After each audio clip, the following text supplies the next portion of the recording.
Hey guys, so today I'll be doing part 2 for what if Goku was born with Ultra Instinct. So the way now this part is gonna start out is now we see 3 distinct space pods land onto planet Earth, and out comes Prince Vegeta, Nappa and Raditz. And they start flying out and checking their scouters to try and see if they could find Goku's power level. So Goku at this point has just arrived from King Kai's planet and is just looking around to see what he's gonna do now that he has all the strength, and he's itching for a battle since King Kai is too weak for him to have a serious fight with.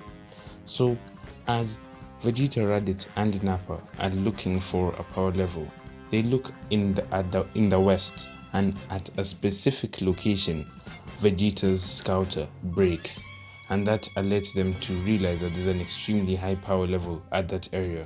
So they start flying to meet Goku. So now they go to meet Goku, and Goku is taken aback and he asks, "Who are you guys, and why do you have a tail like I used to have?"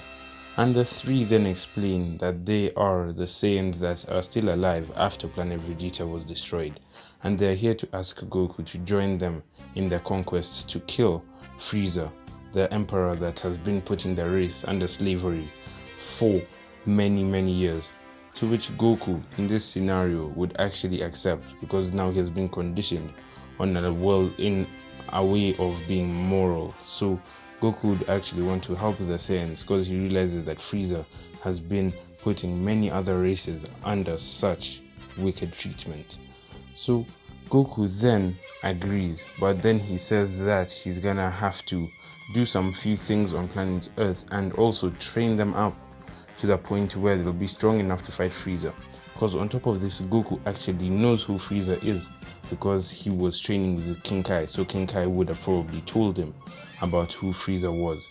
So Goku realizes that it's gonna take quite a long time for these guys to even get a remotely similar amount of power to what Frieza actually possesses at this point. So Goku decides to take all three of them to the hyperbolic time chamber and to ask Yajirobe, to ask Korin to plant a lot more senzu beans and to give them a pot of senzu beans, like multiple pots, so that while they're in the time chamber they can even be growing multiple senzu beans that they may use later on in future. So now all four of them enter the time chamber and they begin to train, and they finish 1 year of training. And due to this 1 year of intense training with Goku, who at this point has a power level unrivaled in the universe, these guys will be very strong. Like at this point, I'll say Vegeta makes it to 10 million, Nappa is at 9 million, and Raditz is at 9,500,000. So these guys are actually very powerful for the point they're in, and they think that now this is a good enough power level to fight Frieza. But Goku says that just because you have power doesn't mean that you automatically win a fight, and he shows that he tells all three of them to come at him, and Goku actually limits his power level to that of a measly 100,000 compared to all their power levels. And all of them start laughing, and they even feel insulted that Goku thinks he can take them on with such a power level. Then Goku says, "If you guys actually think you're that strong, then come and fight me and we'll see what will happen. I won't go any higher than a power level of 100,000 and we'll see who wins." So Goku starts showing them many exotic techniques that he has learned. He shows them the multi-form, different other forms, and like different other abilities. He even starts like showing some transformations he learned, and now he transforms into maybe like things like rockets and stuff to evade their attacks. Shows them attacks like the solar flare, and he shows them the multiple abilities that they could actually harness, which would give them an edge over opponents drastically more powerful than even him. So using all these abilities, the Saiyans actually get tired out, allowing Goku to actually beat them in a fight 3 against 1, which embarrasses them severely, because Goku managed to beat them just by making sure that their stamina runs out. So they now start training with Goku and learning some new techniques, and they learn the Kaioken, the spirit bomb, the multi-form, and even a few transformations. So they now are able to transform into anything they want. Like if they want to transform as a tree to camouflage, they can, and this will be useful for stealth practices later on.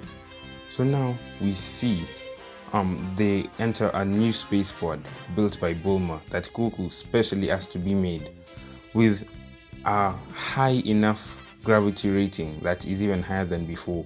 Like now it can do 2000 times Earth gravity, and on top of that he asks Bulma to make for them a time chamber like device inside of the machine. So Bulma now builds this machine, which now allows them to be able to experience 5 days in the span of 1 day, which will give them much more significant gains as they move on. So now they now enter the ship and they fly all the way to Frieza's next location. And as Vegeta and Raditz are listening in on the two spare scouters that they had, because Vegeta's was the only one that was broken and they had 2 other scouters, they now learn that Frieza has been training intensely to beat Goku, and on top of that he learnt about the myth of the Dragon Ball and wanted to see if it was truly a myth or actually real. So he's actually embarking to planet Namek to try and make a wish to make him invincible. So Vegeta and Goku and Rappa and Raditz can't allow this to happen, because they know once Frieza gets this wish, it's over for them completely. So they start embarking as soon as possible and they start getting ready to train.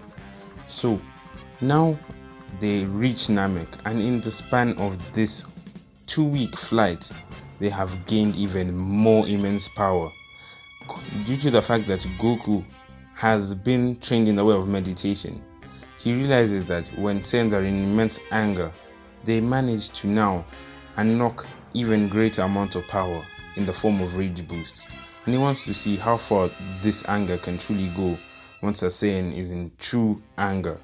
So as they're training, Goku gets them to meditate on all the anger that they have had throughout their years, because he thinks that if they can't even overcome this anger, how are they gonna overcome the hurdles that they'll face later on. So as Vegeta is meditating on this anger, he thinks about the way Beerus embarrassed his father, the way Frieza treated the Saiyans as livestock, the way he was mocked and made fun of by people like Zobon and Dodoria, and it manages to push him to the point that we now see a yellow spark emanate through Vegeta's whole body, and Vegeta's eyes turn a color green, and we now see for a split second Vegeta transforming into the legendary Super Saiyan of legend. On top of that, Vegeta is now immensely proud of himself due to the fact that now he has the power that he has powers that he would have never expected anywhere to have ever gotten, due to the fact that the last Super Saiyan had only been seen 1,000 years prior. So now in the remaining time period, Nappa and Raditz are now training to achieve this form also. So Nappa and Raditz can only unlock it half the time because they're on the cusp of it, but their rage has not gotten to the point where it will push them to this point, and their S cells are not that high yet. So Goku is also intrigued by this form and thinks and wonders if he too can get such a transformation. So he trains by himself to try and unlock this power and other forms of it.